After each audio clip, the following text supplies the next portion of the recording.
I would like to, I do not want to criticize anybody. But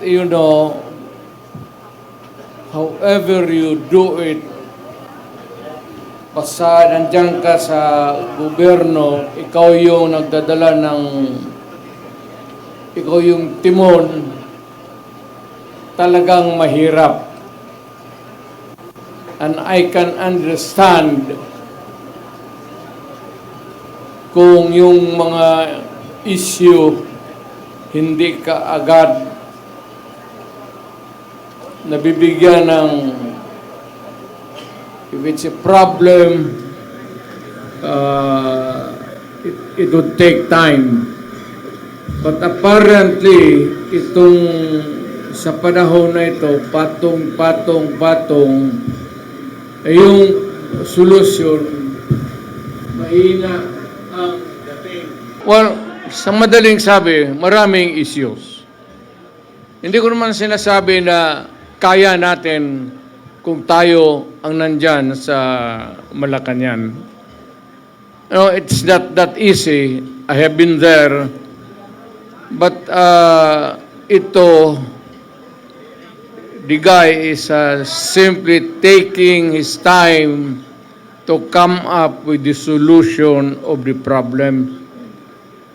So kagaya nitong bigas, which is really tumatama yan sa tiyan pati sa puso ng Pilipino, hindi niya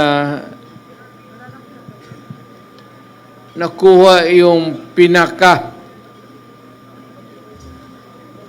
either is subsidized o whatever, but it goes on up and nahihirapan po ang Pilipino to cope up. Bukang hindi niya kaya na habulin yung presyo. Yan na lang sa pagkain. Huwag na yung iba. Pwede na natin yung graft and corruption. Nandyan yan eh. Baski anong klaseng administrasyon. Pero yung immediate, urgent need to solve is really itong presyo or the price of rice. Kailangan baka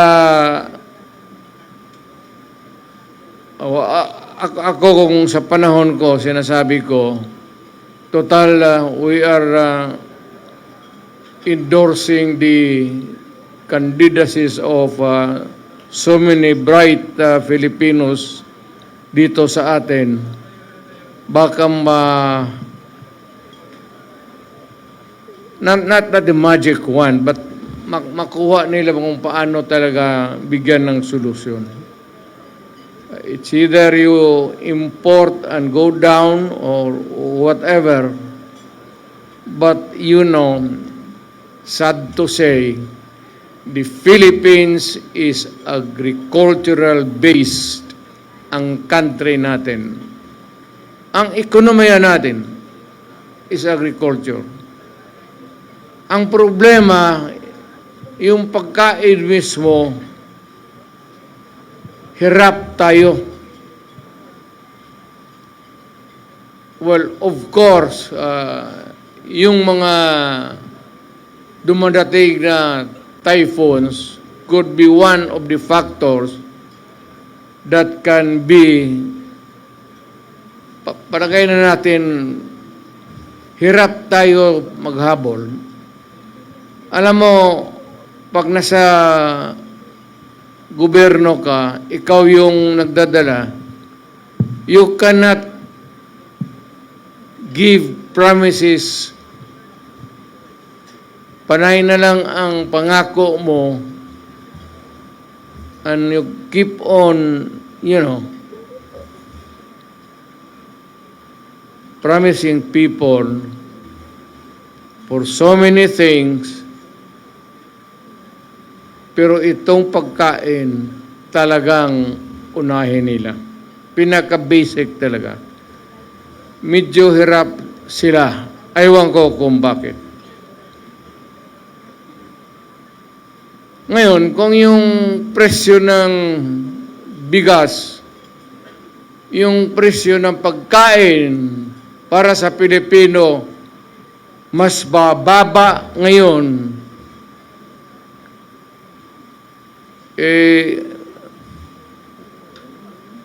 noong panahon na umupo si Presidente, kung mas mababa ang presyo ngayon ng pagkain, iboto natin yung mga kandidato niya. Nakikita mo naman, talagang almost hindi na kaya. Hindi kaya ng tao. Ngayon, kung mas madali maghanap ng trabaho ngayon sa panahon niya, then doon ka sa kanya, doon sa administrasyon. Kung sa panahon na ito, kung pante ka na maglakad, na walang takot, nakakapagpasyal ka, baski saan, wag mo nang bitawan si Marcos. Piliin mo na yung kandidato niya.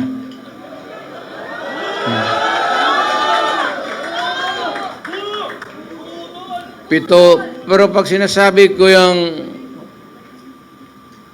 pag nagsasalita ako, gumaganyan ako, ibig sabihin, ito yung kapalit.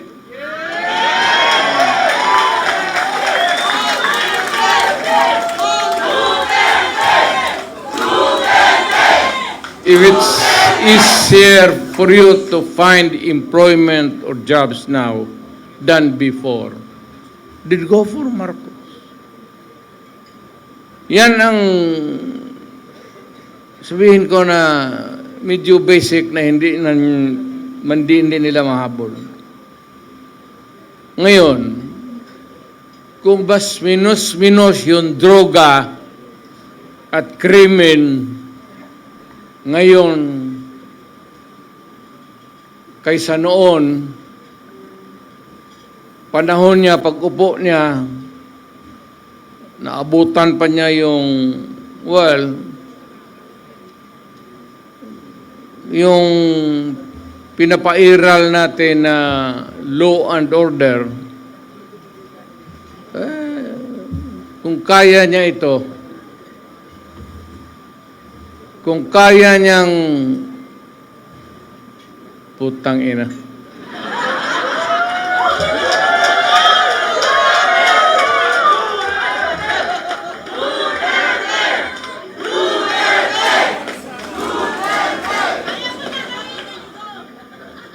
Alam mo, kung ako ang durugista,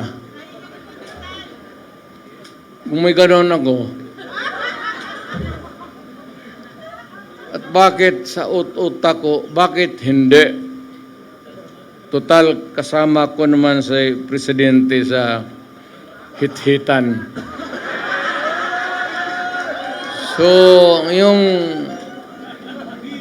baski yung mga pulis, pati military, medyo, ano sila? Because of the incongruity. Hindi magkasya eh. Meron isang presidente na talagang bangag.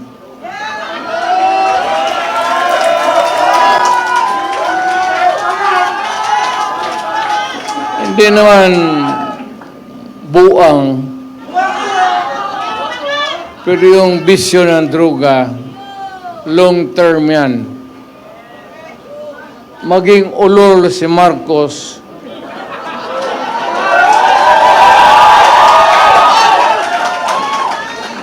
kung maybe constant use of heroin,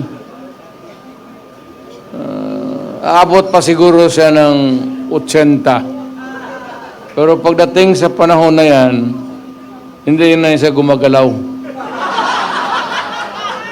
Either nakatindig lang yan sa kwarto niya o natutulog.